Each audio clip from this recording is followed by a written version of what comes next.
До конца этого года будет расселен поселок Комсомольский в Воркуте. Об этом рассказал мэр округа Ярослав Шапошников во время прямой линии.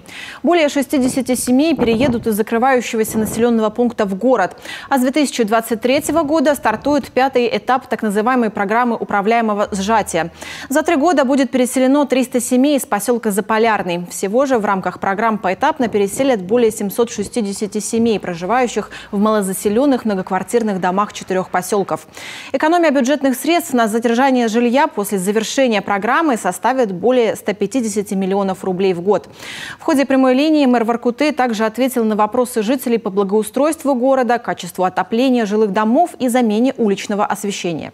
Свет для Воркуты – это очень важно, особенно в полярную ночь. По улично-дорожной сети фонари все уже на светодиодные заменены. Исходя из того, что жалобы такие поступали относительно освещения дворовых территорий, да, я дал команду управляющим компаниям. Каждый светильник, можно условно на один светильник старый сделать по энергозатратам 5 светильников диодных. Есть график замены освещения дворового. Буду контролировать это до конца года и уверен, что...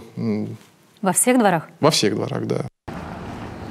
В Воркуте в этом году будет выделено 73 миллиона рублей на ремонт дорог. Также жители просят установить в Воркуте больше остановочных комплексов. В этом году в рамках народного бюджета обустроят 3, а в будущем, пояснил мэр, планируется установка теплых остановок. Это будут закрытые остекленные комплексы с инфракрасным отоплением. Необходимо сделать 26 таких остановок. Подобный опыт уже применяют в Салехарде, Якутии и даже в Перми.